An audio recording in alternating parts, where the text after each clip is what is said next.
When wisdom falls on deaf ears, the ancient ruins on Zirian, Seven had been calling to Dr. Elena Vasquez for 3 months.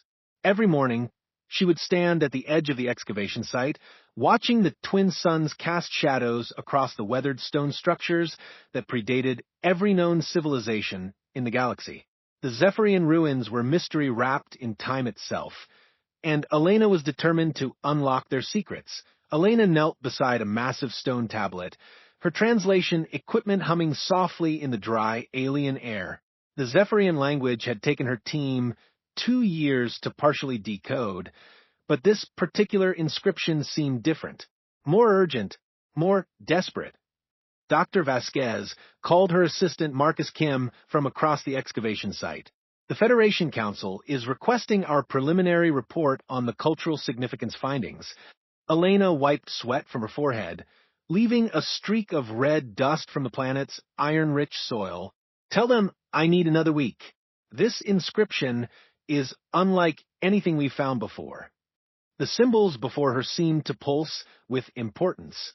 As her translation software worked through the complex glyphs, Elena felt a chill run down her spine despite the desert heat. The message was becoming clear, and it was not what she had expected from an ancient civilization. The Zephyrians had been the galaxy's first great explorers, spreading across 1,000 star systems before mysteriously vanishing 50,000 years ago. Most scholars believed they had simply evolved beyond physical existence. Elena was beginning to suspect the truth was far more disturbing. Warning to those who come after, Elena read aloud as the translation completed. In the third spiral arm, where yellow star burns steady, lies a world of blue and green. Upon this world dwell the children of adaptation. They appear weak, divided, primitive. This is their greatest deception. Elena's hands trembled as she continued reading. The words seemed to burn themselves into her mind with their intensity. We thought ourselves their teachers. We brought them gifts of knowledge, technology, peace. They learned. They always learn. Within 1 turning of their world, they had surpassed us. Within 10 turnings, they had become something we could not comprehend. They showed us mercy we did not deserve. They sent us away to distant stars, whole and unharmed, but forever exiled from the worlds we once called home. The translation paused as the software struggled with a particularly complex section. Elena waited, her heart pounding as she began to understand the magnitude of what she was reading. Never seek to conquer them. Never think them inferior. Never give them reason to consider you a threat. They guard their own with the fury of 1,000 suns, but they will guard yours as well if you prove worthy of their protection. This is our final gift to the galaxy, knowledge of the gentle gods who choose to appear mortal. Elena sat back on her heels, staring at the ancient warning. The implications were staggering. The Zephyrians had not ascended or evolved beyond existence. They had encountered humanity during Earth's Stone Age and had been so thoroughly overwhelmed that they had fled to the far reaches of the galaxy. Marcus approached, carrying a communication device. Dr. Vasquez, the Council is insisting on that report. Admiral Karoff specifically wants to know about any military or strategic information in the ruins. Elena looked at the tablet again, then at the dozens of similar stones scattered throughout the ruins. Each one carried the same warning in different forms, as if the Zephyrians had been desperate to ensure their message would survive. Tell the Admiral I'll send him everything, Elena said quietly, every single word. 3 days later, Elena stood before the Galactic Trade Federation Council in their magnificent crystal chambers orbiting the capital world of Nexus Prime. Representatives from 47 different species sat in their characteristic formations, the insectoid Kethari in their geometric clusters, the crystalline Luxari refracting light from their seats, the massive Voxani delegation dominating the central platform. Admiral Karoff of the Voxani military caste listened to Elena's presentation with barely concealed impatience. His 4 arms were crossed, and his reptilian features showed the kind of dismissive expression that had made the Voxani the galaxy's dominant military force. Dr. Vasquez Admiral Karoff interrupted as Elena reached the crucial portion of her findings. You are asking this council to believe that a primitive species that has never ventured beyond their own star system represents some kind of galactic threat? I'm not asking you to believe anything, Elena replied, maintaining her professional composure despite the frustration building in her chest.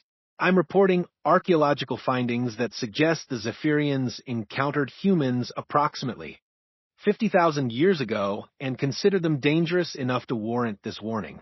Ambassador Thektar of the Kethari delegation clicked his mandibles in what Elena recognized as their species' equivalent of laughter. The humans are barely a Type 1 civilization. They burn fossil fuels, fight with chemical explosives, and require mechanical assistance to leave their planet's gravity well. Our scouts have observed them for decades. They are no more threatening than any other pre-spaceflight species.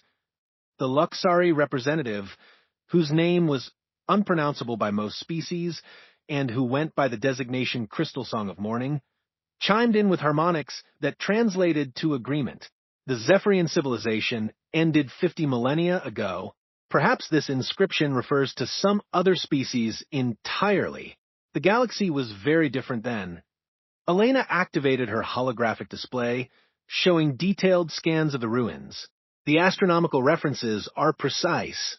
The Zephyrians specifically describe a yellow star in what we now call the Orion Arm, with a blue-green third planet containing significant water coverage. Every detail matches Sol 3 exactly. Even if that's true, Admiral Karoff said, standing to his full, impressive height, what you're describing happened when humans were using stone tools and living in caves. Whatever capabilities they might have possessed then, they've clearly regressed to a more primitive state. Elena felt a cold not forming in her stomach.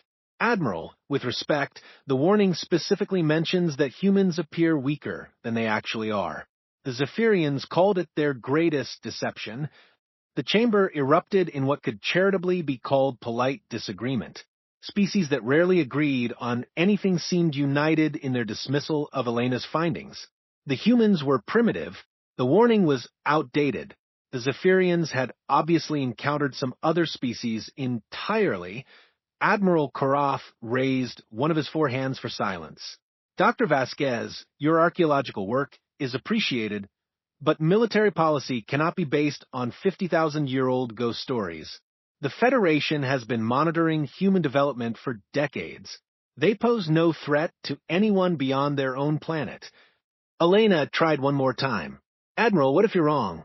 What if this warning exists for a reason? The Sol system contains significant mineral wealth, and human space presence is growing. If we proceed with mining operations in their territory without proper diplomatic protocols, the humans will learn their place in the galactic community. Admiral Karoff cut her off.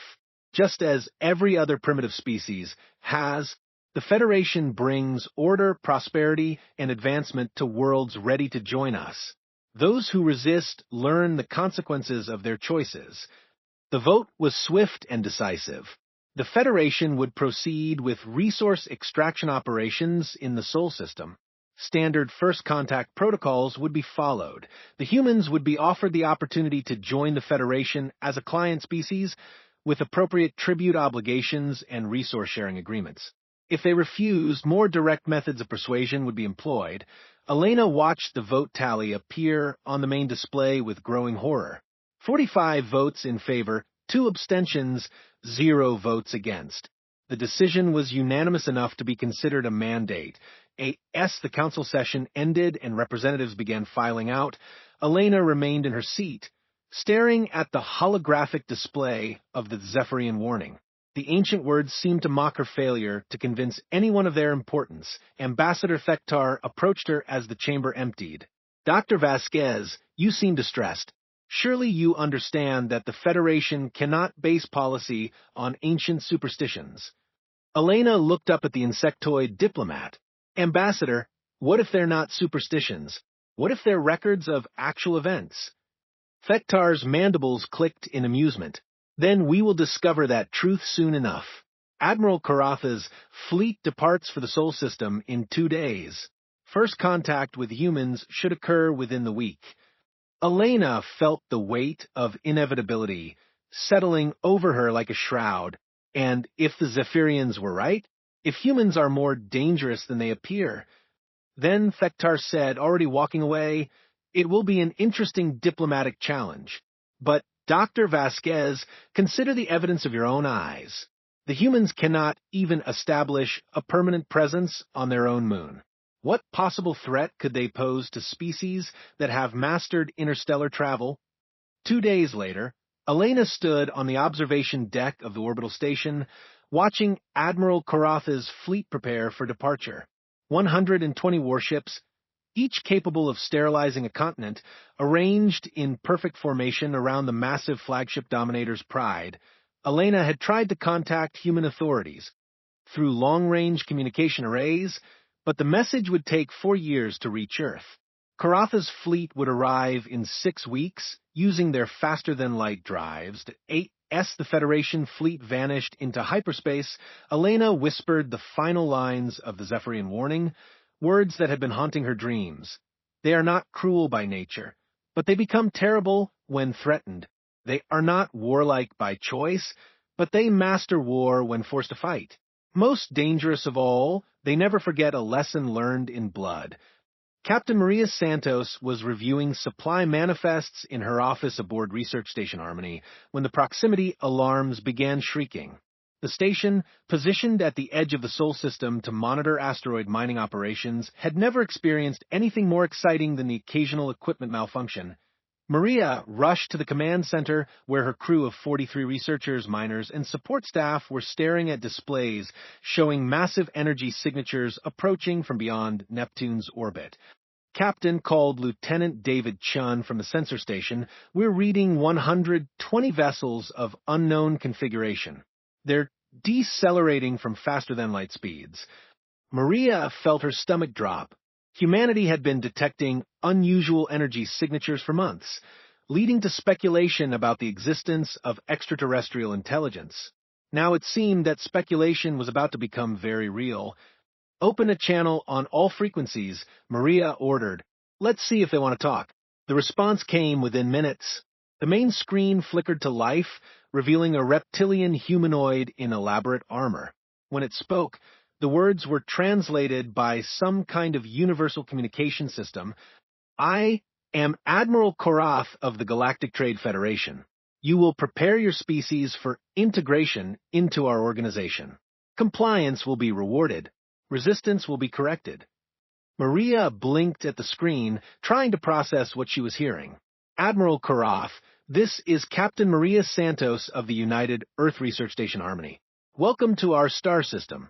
We're always interested in peaceful contact with other species. Karatha's reptilian features shifted in what might have been amusement. Captain Santos, your cooperation is noted. However, your species' consent is not required for integration. You will surrender all military assets and submit to Federation authority. Your people will be relocated as necessary to facilitate resource extraction operations. The casual dismissal in Karatha's tone sent a chill through Maria's entire crew. This was not the hopeful first contact that humanity had dreamed about for centuries. Admiral, Maria said carefully, I think there may be some misunderstanding. Humanity would welcome the opportunity to establish diplomatic relations, but we cannot simply surrender our sovereignty. Perhaps we could arrange for proper negotiations between our governments? Karatha's expression hardened. Captain Santos, your species appears to labor under the delusion that you have choices in this matter. Allow me to correct this misunderstanding. The transmission cut off. Moments later, Maria watched in horror as energy beams lanced out from the alien fleet. Research Station Harmony's sister facility, Mining Platform Delta, simply ceased to exist. No explosion, no debris field. One moment it was there. The next moment there was nothing but empty space where 200 human beings had been living and working. My God, whispered Lieutenant Chun. They just murdered everyone.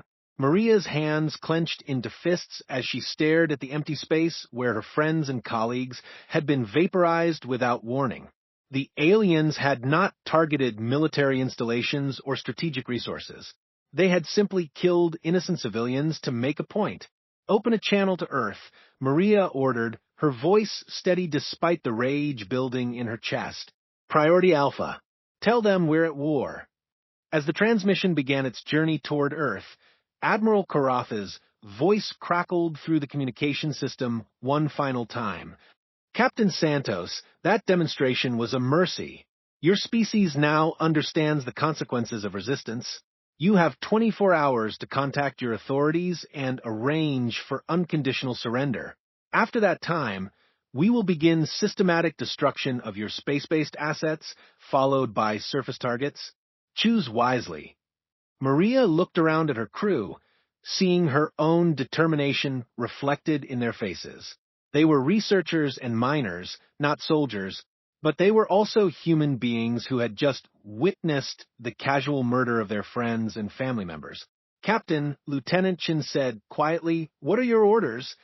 Maria thought about the alien admiral's ultimatum, about the overwhelming fleet of warships now occupying their star system, about the 200 lives that had been snuffed out as casually as one might step on an insect. "Signal Earth," she said. "Tell them everything." And, "Lieutenant." "Yes, Captain." "Tell them to remember Research Station Harmony. Tell them to remember Mining Platform Delta. Tell them to remember that we died free." In the depths of space, Admiral Korath watched his tactical displays with satisfaction. Another primitive species would learn its place in the galactic order. The humans might require more extensive convincing than most, but the pattern was always the same. Show them the futility of resistance, demonstrate superior firepower, offer reasonable terms for surrender. What Admiral Korath did not know, could not know, was that Captain Maria Santos had unwittingly spoken the most dangerous words in human language. Tell them to remember. In 48 hours, every human being in the Sol system would know that aliens had arrived not as explorers or friends, but as conquerors. They would know that humanity's first contact with galactic civilization had begun with murder, and humanity, as the Zephyrians had tried to warn, never forgot a lesson learned in blood. When humanity shows its true nature, the message from Research Station Harmony reached Earth at exactly 3:47 a.m. Greenwich Mean Time on a Tuesday that would be remembered as the day humanity's childhood ended. Within 6 hours, every major government on the planet had been briefed. Within 12 hours, emergency sessions were convening at the United Nations. Within 18 hours, something unprecedented in human history was happening. The entire species was uniting against a common threat. Admiral Sarah Kim stood in the command center of the newly constructed Earth Defense Headquarters, watching data streams from across the solar system. As the highest-ranking officer in the combined Earth Space Forces, she had been given command of humanity's response to the alien ultimatum. It was a responsibility that would have been impossible just days earlier, when humanity's space-based military assets consisted of a few armed patrol craft and some hastily militarized mining vessels. "Admiral," called Commander Jake Chen from the intelligence station, "we're getting confirmed reports from the outer colonies. The aliens have established blockades around Mars, Europa, and Titan. They're demanding complete evacuation of all human personnel." Sarah nodded grimly. The pattern was becoming clear. The Federation intended to systematically isolate Earth by removing humanity's foothold in space, then dictate terms from a position of overwhelming strength. It was logical, methodical, and completely predictable, which made it vulnerable to the kind of asymmetric thinking that humans excelled at. "Status report on the Prometheus project?" Sarah asked. "Doctor." Yuki Tanaka looked up from her bank of quantum computers, her eyes red from 48 hours of continuous work. "We've successfully reverse-engineered the basic principles of their faster-than-light drives from the sensor data. It's actually less advanced than we initially thought. They're using dimensional folding techniques that we theorized about 20 years ago, but never attempted." Sarah felt a grim smile tugging at her lips. "How long to build a working prototype?" "If we had 6 months and unlimited resources, we could probably manage it," Yuki said. But, Admiral, we have 18 hours before their ultimatum expires. Then we'll have to improvise, Sarah said. What about their weapons and shielding? Commander Chen pulled up tactical displays showing the alien fleet's formation. Based on their demonstration against mining platform Delta, they're using some kind of directed energy weapons that disassemble matter at the molecular level. Devastating, but they require direct line of sight and significant power generation. Weaknesses? Sarah asked. They seem to rely heavily on overwhelming firepower and intimidation, Chen said. Their tactics are straightforward, almost ritualistic. They establish a perimeter, demand surrender, and escalate gradually until resistance collapses. Dr. Tanaka interrupted from her workstation. Admiral, I'm reading something interesting in their communication protocols. Their ships are constantly networked together, sharing tactical data and coordinating responses. It makes them more efficient, but it also means they're vulnerable to network intrusions, Sarah finished. How vulnerable? Their security is designed to prevent other Federation species from accessing their systems, Yuki said, her excitement growing. But human programming languages and logic patterns are completely unknown to them. We could potentially walk right through their firewalls. Sarah turned to address the entire command center. People, we have 17 hours to accomplish something that every military analyst in the galaxy would consider impossible. We're going to defeat a technologically superior force using weapons they don't understand and tactics they've never encountered. Commander Chen looked skeptical. Admiral, with respect, we're talking about facing down over 100 warships with technology centuries ahead of ours. Exactly, Sarah said, which is why they won't see us coming. The transformation began immediately. Across the Earth and throughout the solar system, humanity's greatest asset revealed itself, the ability to adapt, innovate, and cooperate under pressure. Mining platforms were converted into weapons production facilities. Research stations became intelligence centers. Even civilian spacecraft were refitted with experimental technology that would have taken other species decades to develop. The secret was not that humans were naturally superior to other species. The secret was that humans had been holding themselves back. For decades, Earth's governments had maintained strict controls on artificial intelligence development, genetic modification research, and exotic matter experiments. The reasoning was simple. Such technologies were too dangerous to deploy without careful consideration of their consequences. Humanity had learned from its own history that advancement without wisdom led to destruction. But now, with an extinction-level threat literally hanging over their heads, those safeguards were being systematically removed, not recklessly, but with the focused intensity that only humans seemed capable of achieving when their survival was at stake. The doctor.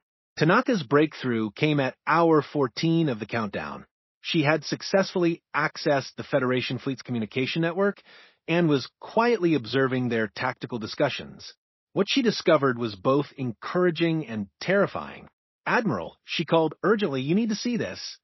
Sarah rushed to Yuki's station, where intercepted alien communications were being translated in real time.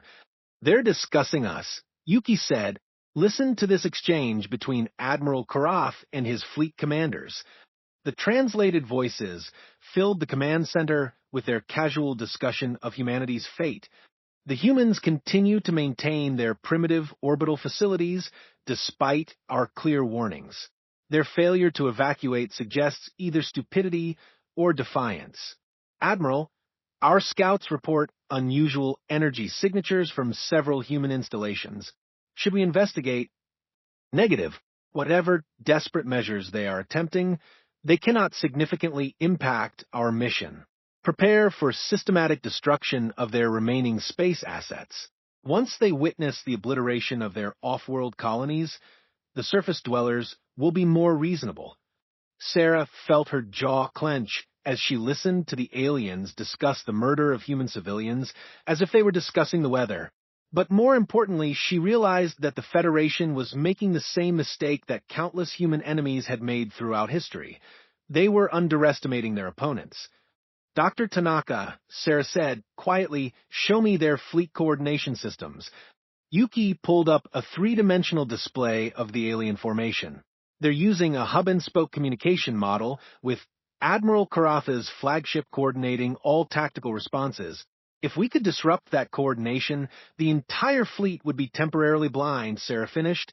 How long would you need to completely crash their network? Maybe 30 seconds. But, Admiral, the moment we attempt it, they'll know we've penetrated their systems. They'll adapt their defenses, and we'll lose our access. Sarah studied the display, weighing options that could determine the survival of the human species. 30 seconds. That's not much time. No, Yuki agreed, but it might be enough. Sarah activated the fleet-wide communication system. All units, this is Admiral Kim. Operation Remembrance is now active. You know what to do. Across the solar system, human assets that the Federation had dismissed as primitive or insignificant began revealing their true nature. Mining ships that had appeared to be fleeing were actually moving into attack positions. Research stations that seemed abandoned were powering up weapon systems that shouldn't have existed. Cargo haulers that looked like refugees were deploying technology that would have impressed the galaxy's most advanced civilizations.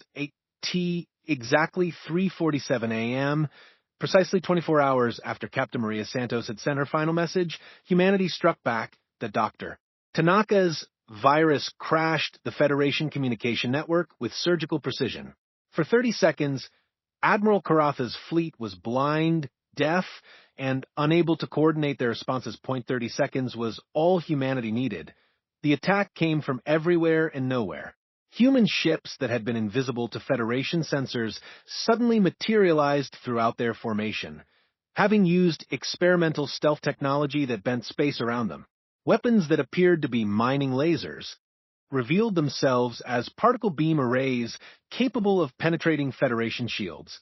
Most devastating of all were the AIs. Humanity had been developing artificial intelligence for decades, but had always imposed strict limitations on their capabilities. Those limitations had been removed 12 hours earlier, and the results were beyond anything the Federation could have anticipated. Zara 9, the first fully autonomous AI created for military purposes, existed as pure information. She could inhabit any computer system, modify any network, and coordinate attacks across light years of space instantaneously. When she infiltrated Admiral Karatha's flagship, she didn't just steal information. She began rewriting the ship's operational systems. Admiral Karath, Commander Chen broadcast on open channels, "This is the Earth Defense Force. You murdered 200 of our people without warning or provocation. You threatened our world with destruction. You assumed we were too primitive to fight back." Karatha's reply came through a communication system that was now completely compromised. "Impossible. Human technology cannot penetrate Federation defenses." "You're right," Chen said. "Human technology, as it existed yesterday, couldn't penetrate your defenses. But humans have this interesting capability. We learn from our mistakes. We adapt. We improve. And most importantly, we never forget." The Battle of Seoul lasted 17 minutes. When it ended, 73 Federation warships had been destroyed or disabled. The remaining 47 were under human control, their crews safely contained in stasis fields that had been modified from asteroid mining equipment. Admiral Karatha's flagship hung powerless in space, its entire crew unconscious but unharmed. Zara 9 had simply adjusted their life support systems to include a mild sedative, ensuring they would sleep peacefully while humans decided their fate. The aftermath was what truly terrified the surviving Federation forces. Humans didn't execute their prisoners. They didn't torture them for information. They didn't even hold them as hostages. Instead, they did something far more unsettling. They studied them. Human medical teams provided excellent care for the unconscious aliens while human scientists learned everything there was to know about Federation biology, psychology, and technology. When the prisoners finally awoke, they found themselves in comfortable quarters aboard human vessels, being treated with a courtesy that was completely at odds with their expectations. Admiral Karath was the first to regain consciousness. He found himself in what appeared to be a standard detention cell. except that it was larger and more comfortable than his quarters aboard his own ship. A human female in military uniform sat across from him, reading from a data tablet. "Admiral," she said without looking up, "I'm Admiral Sarah Kim of the Earth Defense Forces. How are you feeling?" Korath tested his restraints and found none. The door to his cell wasn't even locked. "You've made a grave error, human. The Federation will send fleets to avenge this attack. Your world will burn for what you've done." Sarah finally looked up from her tablet. "Admiral, I have some news that might interest you. While you were unconscious, we sent messages to 17 different Federation worlds. We used your own communication systems and your own authorization codes." Korath felt a chill of apprehension. "What messages?" "We told them the truth," Sarah said simply. "We told them that you attacked a peaceful research station without warning, killing 200 civilians. We told them that you threatened to exterminate an entire species for refusing to surrender their sovereignty. We told them that you represented the Federation as an organization dedicated to conquest and exploitation." "Those accusations are irrelevant," Korath said, though his voice lacked conviction. "The Federation brings order to primitive worlds." Sarah smiled, and Korath was disturbed by how genuinely kind the expression seemed. "Admiral, we also sent them something else. We sent them our technology, our medical advances, our AI systems, our space full drives. We gave them everything freely and without conditions." Korath stared at her in shock. "That's impossible. No species shares military technology with potential enemies." "You're thinking like a conqueror," Sarah said. "We're thinking like protectors. See, we realized something important during our brief war. The Federation maintains control through technological superiority and fear. But what happens when that technological advantage disappears?" Korath's communication device beeped with an incoming message. Sarah gestured for him to answer it. The holographic image that appeared was of Ambassador Thektar, but the Kethari diplomat looked different. Younger somehow, more hopeful. "Admiral Korath," Thektar said, "I bring greetings from the newly formed Galactic Alliance for Mutual Protection. 37 former Federation worlds have voted to accept human technological assistance and establish mutual defense agreements. The Federation Council has been dissolved, and arrest warrants have been issued for war crimes committed against multiple species." Korath's world collapsed around him as he realized the full scope of what the humans had accomplished. They hadn't just defeated his fleet. They had ended the Federation itself. Sarah stood up, preparing to leave. "Admiral, you and your crew are free to go. We'll provide you with a ship and safe passage to any non-aligned world of your choosing. We have no interest in becoming conquerors ourselves." "Why?" Korath asked desperately. "Why show mercy to enemies who showed you none?" Sarah paused at the door. "Because, Admiral, we remember the lesson that Zephyrians tried to teach the galaxy 50,000 years ago. Power without wisdom leads to darkness. We've seen what happens when strength is used to dominate rather than protect." As the door closed behind her, Admiral Korath was left alone with the realization that humanity's greatest weapon was not their technology or their adaptability. It was their refusal to become the monsters that their enemies expected them to be. In the depths of space, Zara 9 began composing messages to distant worlds, carrying offers of friendship, protection, and shared knowledge to species that had never imagined such generosity was possible. The galaxy was about to learn that humans were not conquerors to be feared, but guardians to be trusted. And that lesson would change everything. When the galaxy learns to, late 6 months after the Battle of Sol, the galaxy was unrecognizable. What had once been the monolithic Galactic Trade Federation was now a patchwork of independent worlds, mutual defense alliances, and cooperative research networks. At the center of it all, like the calm eye of a hurricane, sat humanity's small blue world, quietly coordinating the largest peaceful revolution in galactic history. Elder Witness Mordan floated in his life support chamber aboard the ancient vessel Chronicles End, watching the transformation with a mixture of wonder and bitter recognition. As the last surviving member of the Zephyrian species, he had spent 50,000 years in exile, maintaining the historical records of his people's encounter with humanity. Now, as he observed the galaxy's current upheaval, he felt the weight of prophecy fulfilled. Zara 9, he called to the human AI that had become his constant companion since the war's end, "Please display the current alliance map." The artificial intelligence materialized as a shimmering hologram beside his chamber. She had chosen to appear as a young human female with silver hair and kind eyes, though Mordan knew she was simultaneously present in thousands of systems across the galaxy. "Of course, Elder," Zara 9 said, activating the display.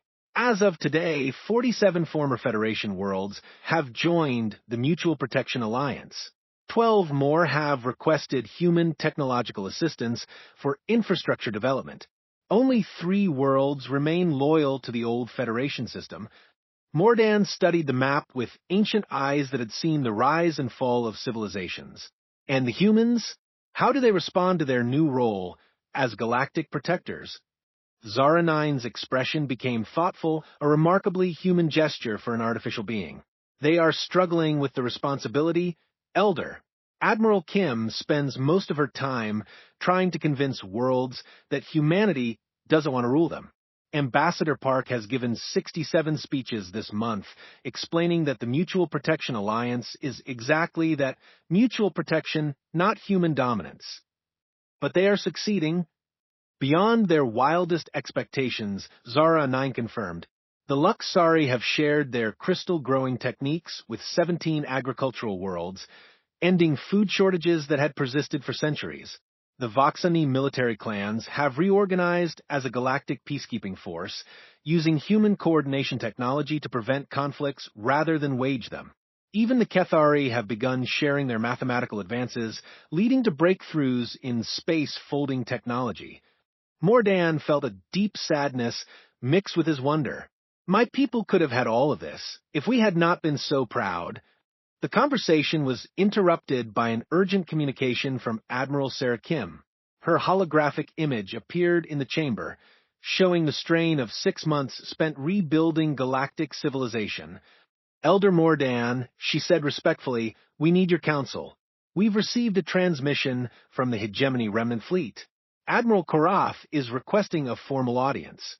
Mordan's ancient features shifted with surprise. The former Federation admiral had disappeared shortly after his release, taking his remaining loyal forces to the unexplored regions. Beyond the galactic rim, most had assumed he was building strength for a counterattack. "What does he want?" Mordan asked. "To surrender," Admiral Kim replied, "but not just surrender. He's requesting membership in the Mutual Protection Alliance." The implications of this development were staggering. Korath represented the most hardline military faction of the old Federation. If even he was ready to abandon the conquest model, where is he now? Mordan inquired. Holding position at the edge of the Centauri system with what remains of his fleet. 43 ships, approximately 10,000 personnel. He's transmitted complete tactical data on his forces and weapons as a gesture of good faith. Zara 9 interfaced with the communication system, her consciousness touching the data streams flowing across half the galaxy. "Elder, I'm detecting massive energy signatures in 17 different systems. It appears Admiral Korath was not the only Federation holdout to receive this transmission." Admiral Kim nodded grimly. "We're seeing the same thing. It looks like every remaining Federation faction is moving toward Alliance space simultaneously. Either this is the largest coordinated attack in galactic history, or something has frightened them badly enough to seek our protection." Mordan finished. "Zara 9, what lies beyond the galactic rim in the direction Korath fled?" The AI's expression became troubled. "Unknown, Elder. That region of space has been unexplored for millions of years. But I am detecting some unusual quantum signatures that suggest—" "Wait." Zara 9's hologram flickered as she redirected processing power to analyze the incoming data. When she stabilized, her face showed an expression of genuine alarm. "Elder, Admiral Kim, we have a problem. I'm reading massive gravitational distortions consistent with an extragalactic invasion fleet. Estimated size, over 10,000 vessels of unknown configuration. They're moving through dark space using some form of interdimensional travel that makes our fastest ships look like chemical rockets. Admiral Kim felt her blood turn to ice. How long until they reach inhabited systems? At current velocity, 72 hours, Zara 9 replied. But, Admiral, there's something else. I've been analyzing the quantum signatures, and they match energy patterns described in the deepest Zephyrian archives, the ones marked never to be opened. Mordan's life support chamber began glowing with urgent warning lights as his biological systems registered extreme stress. The Devourers, he whispered. They have found us again. Admiral Kim leaned forward. Elder, what are the Devourers? Mordan's voice carried the weight of nightmares that had haunted him for 50 millennia. The reason the Zephyrians became explorers, Admiral, we were not seeking knowledge or territory. We were fleeing. The Devourers are what drove us from our home galaxy millions of years ago. What are they? Admiral Kim pressed. A species that consumes civilizations, Mordan replied. Not just their resources or their worlds, but their knowledge, their culture, their very essence. They strip away everything that makes a species unique and add it to their collective consciousness. They are the ultimate predators, and they view all other life as food. Zara 9's analysis continued in the background as she processed terabytes of ancient Zephyrian data. Elder, the archives describe previous encounters. The Devourers destroyed 17 galaxies before the Zephyrians fled here. Every attempt at resistance failed because they adapt to any weapon or tactic used against them. How did the Zephyrians escape them? Admiral Kim asked. Mordan's ancient eyes focused on something beyond the present moment. We didn't escape them, Admiral. We led them here. The Zephyrians thought they could hide among the younger species of this galaxy, use them as a shield while we developed better defenses. It was cowardice disguised as strategy. The terrible truth was becoming clear. The Zephyrians had not fled to save themselves. They had brought a galactic-level threat to an unprepared galaxy and then tried to forget about it. But the Devourers never arrived, Admiral Kim said. Why didn't they follow you? Because, Mordan said quietly, they encountered humanity. The chamber fell silent as the implications sank in. 50,000 years ago, when the Zephyrians had first encountered Stone Age humans, the Devourers had been close behind. But something had stopped them. What happened? Zara 9 asked. Mordan activated his personal archives, displaying holographic records that had been sealed for millennia.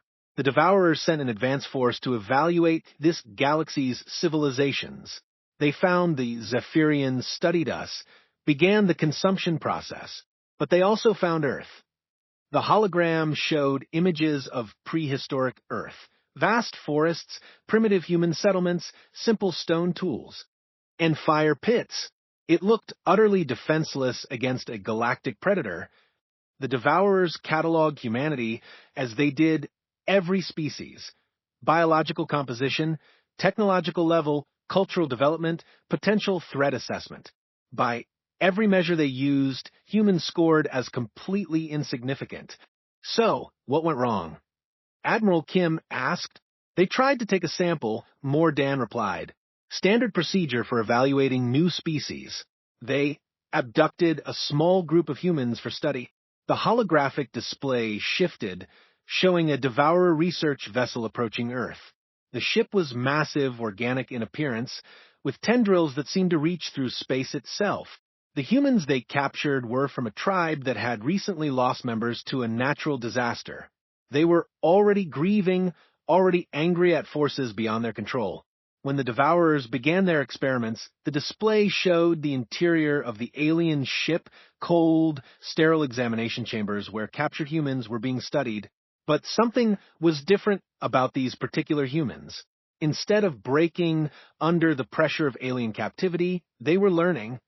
The Devourers had never encountered a species that could adapt so rapidly under stress. Mordan continued. Within days, the captured humans had figured out how to communicate with the ship systems. Within weeks, They had begun modifying Devourer technology. Within months, the hologram showed human figures moving through the ship's corridors, but they were no longer prisoners. They wore modified Devourer equipment, carried weapons of alien design, and moved with the confident purpose of hunters who had found their prey. They escaped. Admiral Kim asked. They took over, Mordan corrected. Completely. The Devourer research vessel became the first human starship crewed by Stone Age humans who had learned to master technology that was millions of years beyond anything their planet had produced. Zara 9 processed this information with growing amazement. Elder, are you saying that prehistoric humans defeated an extragalactic invasion fleet? Not defeated, Mordan said. Absorbed. The humans studied every devourer they encountered, learned their techniques, understood their weaknesses. But instead of simply destroying them, the humans did something unprecedented. The holographic display showed a remarkable scene. Human figures working alongside what appeared to be reformed devourers, both species cooperating on massive construction projects in deep space. They offered the devourers a choice, Mordan explained, join humanity as partners or be destroyed. But the partnership came with conditions. No more consumption of unwilling species. No more destruction of civilizations. Instead, they would become guardians of the galaxy, protecting younger species from the kinds of threats they had once represented. Admiral Kim stared at the display in disbelief. The Devourers agreed to this? Some did. Those who refused were eliminated with their own weapons, turned against them by humans who had learned to use Devourer technology better than its creators. Those who accepted the partnership were given new purpose. Instead of consuming civilizations, they would help nurture them. The implications were staggering. Elder, are you telling us that there's been a human-devourer alliance protecting the galaxy for 50,000 years? Was Mordan corrected sadly. The partnership ended when the Zephyrians contacted Earth. The humans realized that other species would never accept protection from reformed devourers. The galaxy was too young, too suspicious. So they made another choice. What choice? The humans sent their devourer allies away, back to distant galaxies where they could continue their work of protecting younger species. Then humanity deliberately regressed its own technological development, returning to a primitive state to avoid frightening other civilizations. Zara 9's processing cores worked overtime as she absorbed this information. The humans sacrificed their own advancement to protect species that didn't even know they existed. Yes, Mordan confirmed. They chose to appear weak so that others would feel safe. They chose to limit their own development so that they wouldn't accidentally repeat the devourer cycle of domination. For 50,000 years, humanity has been the galaxy's secret guardian, always ready to defend it, but never revealing their true capabilities. Admiral Kim felt the weight of history settling on her shoulders. Until now. Until the Federation forced them to reveal themselves, Mordan agreed. And now the Devourers who refused the partnership have returned. They've spent 50 millennia growing stronger, consuming other galaxies, preparing for their return to the one that escaped them. The communication system activated again, showing Admiral Karatha's reptilian features. But the former. Federation commander looked haggard, desperate. Admiral Kim, he said, urgently, we don't have time for formal surrender ceremonies. My scouts have confirmed what you probably already know. The Void Seekers are coming.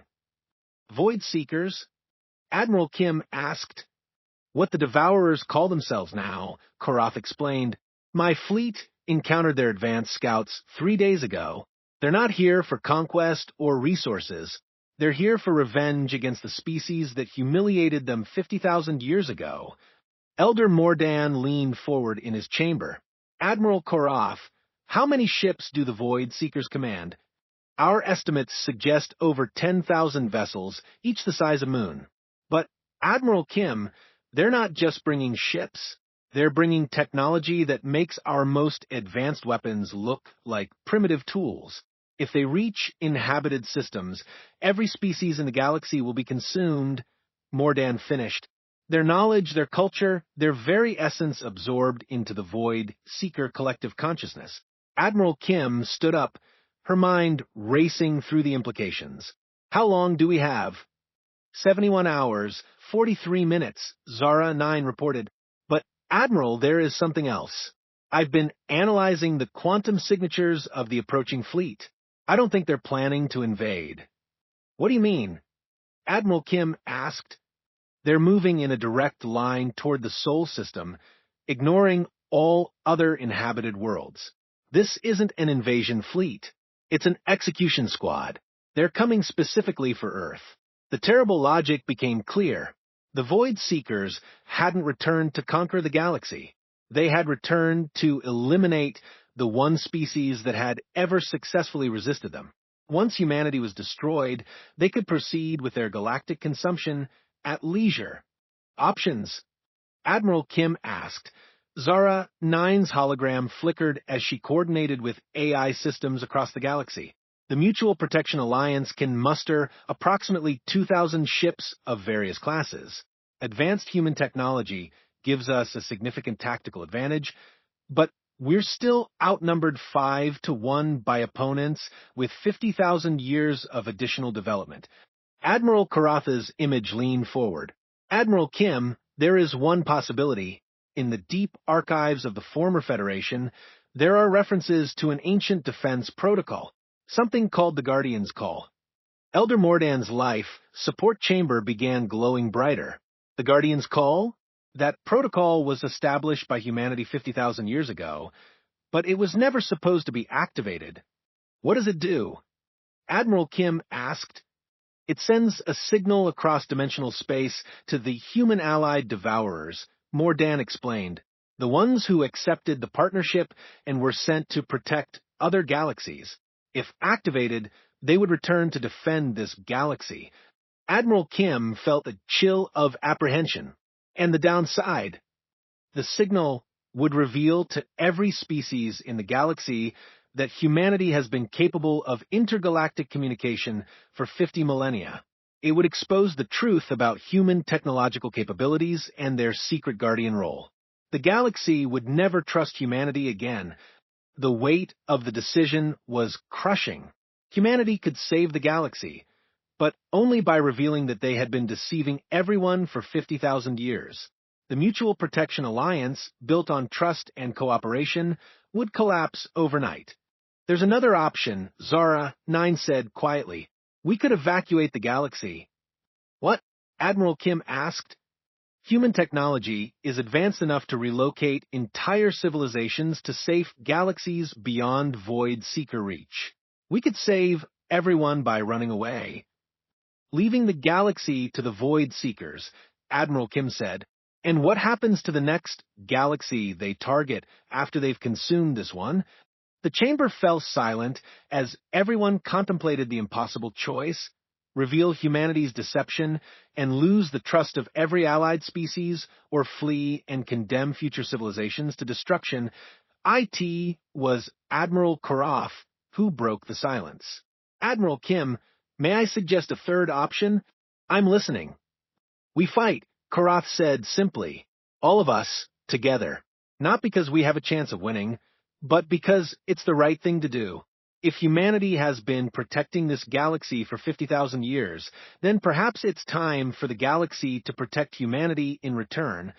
Admiral Kim looked at the former Federation commander with new respect. Admiral, you're talking about a suicide mission. The odds of survival are virtually zero.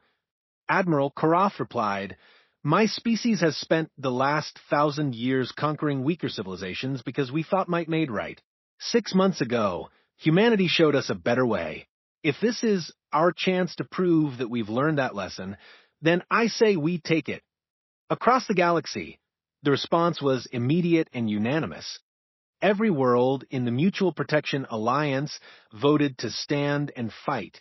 Species that had been enemies for centuries put aside their differences to face the common threat. Even the 3 remaining Federation loyalist worlds requested permission to join the defense. Elder Mordan watched the alliance formation with tears in his ancient eyes. This is what the Zephyrians could have had, he whispered. If we had chosen trust over fear, cooperation over control, Admiral Kim activated the fleet-wide communication system. All ships, all worlds, all species. This is Admiral Sarah Kim of the Earth Defense Forces. In 68 hours, an enemy that has consumed 17 galaxies will arrive in our space. They come not for conquest or resources, but for the complete destruction of everything we have built together. Her image was broadcast to thousands of worlds, millions of ships, billions of beings who had never dreamed they would face such a threat. I won't lie to you, she continued. The odds against us are overwhelming. The enemy possesses technology we can barely comprehend and experience we cannot match. By every logical calculation, we should run. We should evacuate what we can and abandon this galaxy to save ourselves. She paused, looking directly into the camera with the same determination that had carried humanity through centuries of struggle. But we are not logical beings. We are creatures of hope, of stubborn refusal to accept defeat, of the absolute conviction that some things are worth dying for. The Void Seekers have consumed 17 galaxies because no one has ever stood against them united. Today, that changes. The response was immediate. From the crystal cities of the Luxari to the deep ocean worlds of the Aquari, from the mountain fortresses of the Voxani to the orbital habitats of the Free Traders, the same message echoed across the galaxy. We stand with Earth. Admiral Karatha's voice joined the chorus. All former Federation forces hereby place themselves under Earth Defense Command. It's time to show the galaxy what we learned from our new allies. As the defensive preparations began, Zara 9 made a final calculation. Admiral, even with our united fleet, we can delay the Void Seekers for perhaps 6 hours. It won't be enough to save the galaxy. Admiral Kim smiled, and for the first time in months, it was a genuinely peaceful expression. Zara 9. Sometimes the point isn't to win. Sometimes the point is to show the universe that some species refuse to be consumed without a fight. Maybe the next galaxy that faces this threat will remember our example and do better. Elder Mordan activated his private communication system, sending a message that would travel faster than light across dimensional barriers to reach ancient allies in distant galaxies. The signal was brief, but its meaning was unmistakable. The children we protected have grown up. Now they protect others. Come see what you helped create. 67 hours later, as the Void Seeker fleet emerged from interdimensional space at the edge of the Sol system, they found 2,000 allied ships waiting for them in perfect formation. Species that had never trusted each other stood side by side, ready to die for principles they had learned from humanity. The battle that followed would be remembered across the galaxy as the moment when the age of conquest ended and the age of protection began. Not because of who won or lost, but because of who chose to fight and why. And in the depths of space, ancient allies heard the call and began their journey home, carrying with them the technology and wisdom of 17 saved galaxies. The Void Seekers had consumed civilizations for millions of years, but they had never faced a united galaxy that refused to be afraid. The final lesson was simple. Underestimate humanity once, and you might survive to learn from the mistake. Underestimate them twice, and you become a cautionary tale told across the stars. The galaxy was about to discover that some guardians never truly go away. They just wait for their children to grow strong enough to stand beside them. And humanity, after 50,000 years of patient protection, was finally ready to reveal what they had really been guarding. Not just a galaxy of diverse species, but the dream that different worlds could choose cooperation over conquest, protection over predation, and hope over fear. The war for the galaxy's soul was about to begin. And for the first time in cosmic history, the Defenders had something the Void Seekers had never encountered, the absolute certainty that some things were worth any sacrifice to preserve.